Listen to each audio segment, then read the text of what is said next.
What a night last night. Dog, look, last night, okay, is a great win. Now, look, like and subscribe. Subs are open. If you're feeling generous today, that would be awesome. Nick needs new shoes. This motherfucker just keeps growing.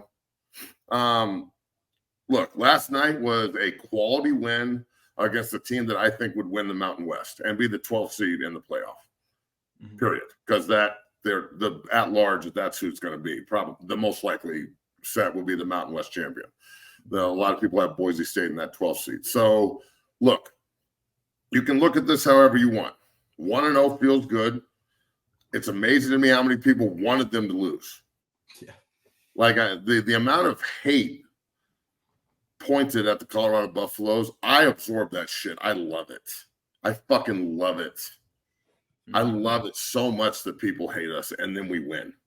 I love that we were down at halftime and didn't look very good and come back and make fucking adjustments and hold them to 6 points and 43 rushes for under 4 yards of carry. And the defense steps up at halftime and they make the proper calls and Livingston lives up to his NFL pedigree and they stop North Dakota State cold in the second half. Other than that goddamn quarterback run for 40 yards. Take that away and what's their yards per carry average? They were 3.7. So I'm going to be all over the place in how I'm talking about this today because that's the way we do this show and that's the way people think anyway, so fucking roll with it. But look, 1-0 feels good. Let's talk about some of the problems first and how they're fixed, and then we'll get into all the good shit because the good shit, in my opinion, outweighs the bad. But this is a benefit because I was a part of a lot of games at CU where we won and we felt like we lost, and the coaches treated it like a loss, and that's the way this is. You heard Coach Prime afterwards. Mm-hmm. They feel good that they won, but it's very similar to CSU last year. I was in the locker room after the game with my son, who was a recruit at the time up last year, and it was cool, but we were worried about Travis. They were headed to the hospital, and it was like we should have blown these fucking people out, right? And it was a great game, but that's the same feeling I'm sure they had last night. And you know what? I don't necessarily think they need to feel that way, but that feeling is going to resonate with competitors, and they have 10 days to get ready for the Nebraska Cornhuskers. And again, we're going to get in Wednesday, Thursday, and Friday is going to be all Nebraska this upcoming week. We're going to do some NFL stuff on Monday and Tuesday because we haven't. And they have a lot of time to get ready for these people. They get to watch them on Saturday and scout. Maybe they can do some Connor Stallion shit. Did you see that documentary, dog? No, I haven't. I haven't seen it. Because on Monday we got to talk about it. It's dope as fuck. You got to watch it. But look. So some of the problems. Some of the play calling, the fourth down stuff, some of the decision making with time management. You have the 2-minute warning coming up. There's 2:25 left. They drain it. Take a time out there. You got another timeout, 2-minute warning. Then maybe you get a third down stop and you have more time and you score a touchdown on that drive rather than kicking a field goal with 2 seconds left. Just little things like that. When you lose and you get to learn off of that, that's nice. When you lose or when you win and you learn, that's nice. When you lose, it's really focused on the loss and not really learning. You know what I'm saying? Yeah, no doubt. Everybody needs to get better here. The coaches are going to make a leap of improvement in 10 days, knowing what they've got to work with, right? So I think that the passing at the end of the game, I don't really like that. They could have just ran the ball and taken a knee and won the game, not giving North Dakota State a chance. They did complete the Mary, just short. So, it could have been a catastrophe, but think about this. Everything that could go wrong last night went wrong. You had a ricocheted interception in the end zone. You had multiple targeting penalties on Shedeur that didn't get called. Mm-hmm. North Dakota State, the country wanted North Dakota State to win. And I'm not saying the refs did. I thought they didn't really play that much of a factor in the game. They let it play. We'll put it like that. Yeah. They could have called a lot more shit. Yeah. But I thought they let them play. Shiloh was knocking motherfuckers out of bounds. The one play on third down, there was a blatant fucking late hit. That shit is selfish, and you can't do that. And you're going to get your team beat. And they won, so now you get to criticize Shiloh hardcore for being the leader he is and putting his team in that position, and he'll grow from this instead of losing and sitting there like, well, I'm the reason we lost. Mm-hmm. So So much growth can come out of this, in my opinion.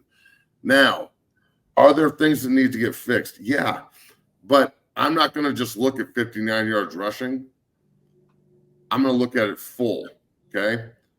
We held them under 4 yards of carry defensively. So the defensive line, I thought they balled the fuck out, okay? I don't care that they had 157 yards rushing. That's what they did it the whole fucking game. They had total time of possession. Everything they could do to win the game, they did. And they still lost, okay? Now, CU, on the other hand, had such a massive advantage throwing the football that I can't sit here and justify that, well, we better run the ball more. Well, I'm sorry, but homeboy just went for what, 445? Yeah. The video game numbers, and you've got the best player in the world in Travis Hunter out there. So the catches he was making, the contested catch in the corner, it was insane. Yeah. The ball by Shedeur Sanders is insane. His pocket presence is nuts. It's fucking crazy. He's not fast, but he's damn sure quick, bro. He's got his dad's feet. Mm-hmm. Fuck. I always say to my son, I'm like, you got your mother's feet today or you got my feet today? When he's got my feet, he looks pretty good. When he got his mother's feet, he looks like a fan. So what I'm saying is Shedeur's pocket presence is elite. The way that he handled the pressure. And look, the offensive line, did they struggle a little bit? Yep. Did they play a lot better than last year's group? Yep. Way fucking better. Jordan Seaton's first start, balled the fuck out, only 2 pressures allowed. Yeah. Bona fide leader of the group. Zelinkus had a little bit of a rough night. Grow off of it, dog. Or we got competition, right? Mm-hmm. I think we could play better at the right guard position, but I thought the left guard and the right tackle played pretty well. Brown stepped in and balled the fuck out. Yeah. So, Jimmy Horn, baller. Other than that drop where he could have scored, that one bad thing, other than that, had an unbelievable night. Yeah. Travis Hunter is the best player in the fucking world. Yeah. Shedeur and Travis Hunter have to be 1 and 2 on the Heisman list right now. And I tweeted this last night. Look, you could potentially have a situation where Travis Hunter and Shedeur Sanders are competing for the Heisman Trophy against each other while competing against the world to see them fail. And there's nothing fucking more satisfying to a team. And I know this firsthand at the University of Colorado. It's a different situation, but I know it firsthand. In 2004, Coach Barnett got suspended. The entire country was against us because of the Katie Naida scandal, which turned out to be a bunch of bullshit just to sell a book. Okay. Mm-hmm. I had never met her before. It happened in 99. I got there in 2000. My group had to take the brunt of it. All right. We had people telling us we were going 0-12. We were getting fucking protested out in front of the Dell Ward. Like, it was bad. Anybody that remembers that time, it was bad. People were not coming to the games. They took all of our games off national TV, and it rallied us. You heard Joel on the show the other day. Like, it rallied Joel Klatt and Bobby Purifine, Sam Wilder, myself, J.J. Billingsley, Lawrence Vickers. It rallied Tyler Columbus. It rallied all the fucking pros on our team. Mm-hmm. It rallied Jordan Dizon. It rallied Iwu. And it pissed us off. You know what I'm saying? So that group is still so fucking tight. Even Joel said it. It's a tight fucking family group. And it's because of the adversity and the outside hate. And the University of Colorado, I'm telling you, online, it's mocked. People are fucking viciously attacking it. They hate Dion. I must have gotten 50 texts last night watching the game. Well, fuck these guys, hate this guy, blah, blah, blah, blah, blah. And I'm just like, what? You sound like such a hater. Why are you talking to me about it? I love this shit. I love the swag. I love how much goddamn ego they have. I love that they let their fucking nuts hang and then they back it up. Mm-hmm. They're way better than they were last year. They just beat a very quality team that walks into D1 stadiums all the time and beats the shit out of people. Billy Turner, the great North Dakota State owned Billy Turner, 10-year vet. One of my clients, Proud Dungeon Family, was on the other day. What did he say? Exactly. Did I say if they take him lightly, they would lose? Yep. And he said this was going to be a dogfight and they would come to play, right? Yep. He wasn't lying. He was telling the truth. This was a test. And it was passed, and it's a good thing. And now the whole country, you can try and all you do when you say, well, CU sucks, is you're trying to tell me North Dakota State's not good? They didn't fucking Arkansas Pine Bluff yesterday, 70 to fucking nothing. They didn't Missouri Murray State 48-0 or whatever, 55, whatever it was. Come on, dog. They played the big dog in the FCS who consistently beats the shit out of people on the road every time they go. Now, that tells me that we've got a different kind of fucking dog in Boulder this year. We got guys that want to hunt with Shedeur and Travis, not sit in the fucking hunting lodge and wait for them to bring back the fucking food. You know what I'm saying? Yeah. Last night, when you see Shedeur getting it on at the goal line and trying to score, and he gets up and it's like back and forth, right? Where was the offensive line last year? They were behind watching him, right? You remember that shit at CSU? Where was the offensive line this year? They were up front trying to fight, pushing in fucking people's faces. Yeah, that's recruited. That's Seton and fucking Myers and these guys get Tyler Brown, who had to watch last year. I had to stand there and be like, look at these bitches not defend their quarterback. If I was out there, I'd be fighting frontline Tyler. Yeah, no doubt. So, look, dog, I'm telling you, you can criticize play calls. They'll fix it. The fourth down stuff, that was ugly. All right. You should probably figure out a way to attack the edge. Have like for the high school team I coach, Mount Vista, we play Arapahoe tonight. We got the 5A player of the year and Austin Majeski at quarterback. Our team is fucking loaded. Nick and Bryce are the only two freshmen on the fucking team. Walked out today in his 60 jersey. All dog, I'm gonna post pick these shoes motherfucking clean. They look good. Yeah. All proud and shit, dropping them off, fucking nuts hanging. Like, that's right, motherfucker. That's why we work. What?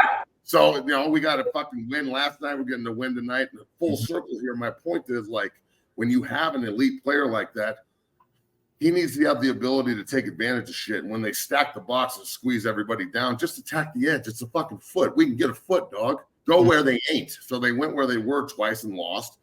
Learn. Yep. You know, like they threw a pick that was a total fucking ricochet luck move. That should have been another touchdown drive. If they handle the play clock better at the end of the second half, they score a touchdown on that drive. So North Dakota State couldn't stop them ever. So the way I'm looking at this is very simple.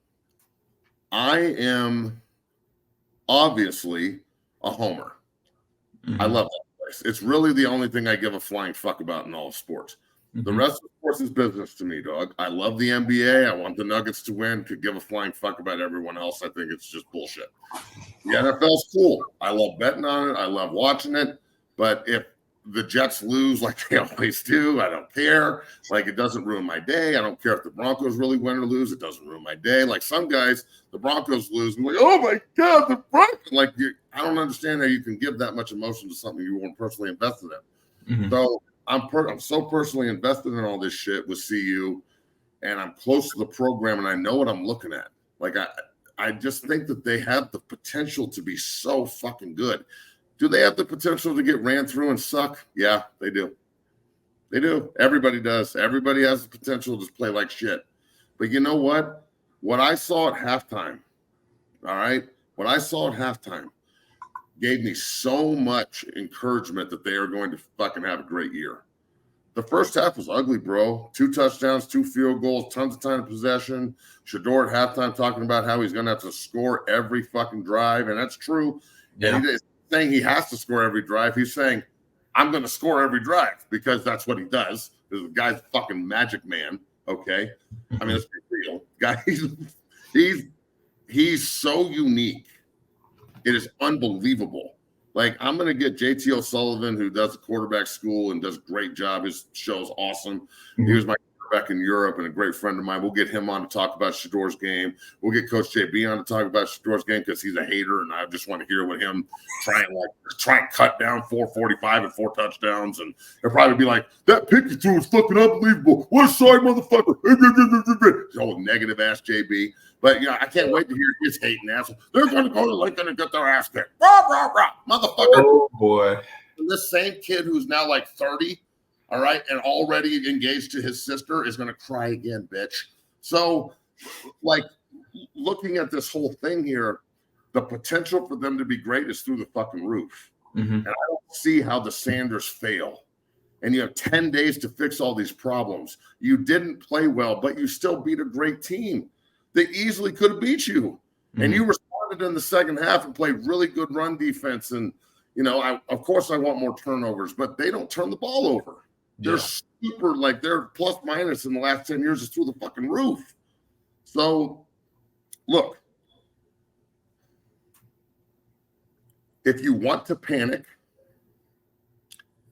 I think that says something more about you as a fan and your lack of conviction in what you believe in. If you want to look at the positives and build off of them while also really evaluating the negatives on film and working at it over the next 10 days and putting in the fucking hours to get better, that all that negative becomes a positive moving into the next week to go into Nebraska and get a fucking win. And I won there in 2002. I won there my senior year in 2004. Walked off the field and ended a 57-year bowl streak that they had. 57 fucking years straight they went to a bowl game. And then the 2004 bus rolled into town and they went home for Christmas.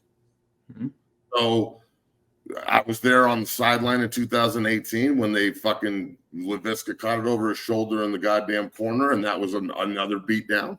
Yeah. We beat 3 times in a row. All of that history needs to be explained to the new group, and I'm sure it will, because John Sleeson, the video director, is a fucking G.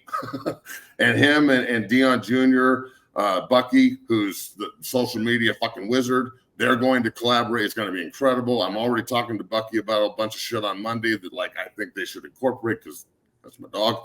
And we'll have him on again next week at some point as well. He's going to be like a weekly thing. So just so you know, I just announced that, and Bailey didn't even fucking know that. So that's kind of cool. So a little bit of access, you know what I'm saying?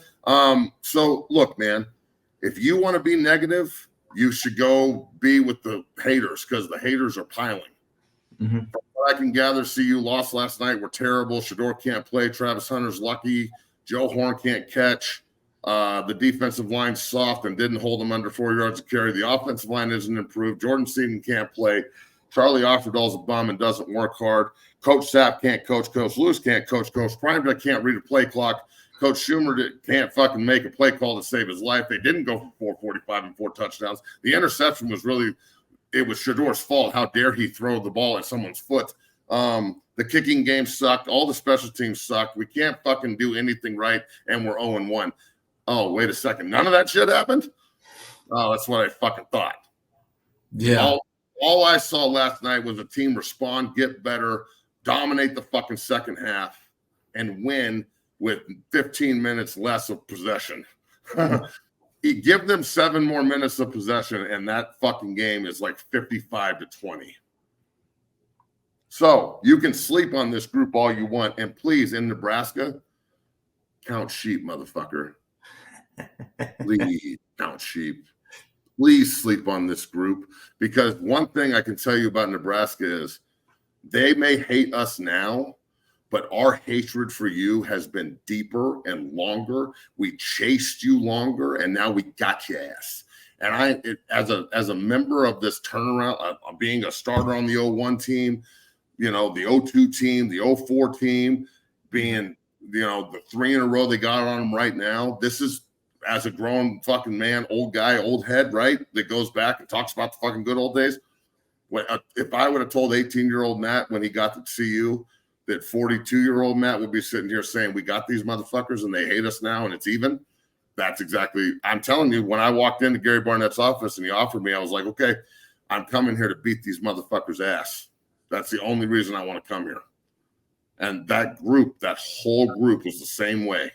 So that's what this college football shit is all about, dog.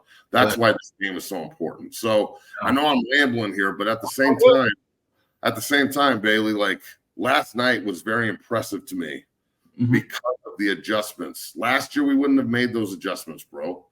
Last year, it would have been like panic. We saw it multiple times.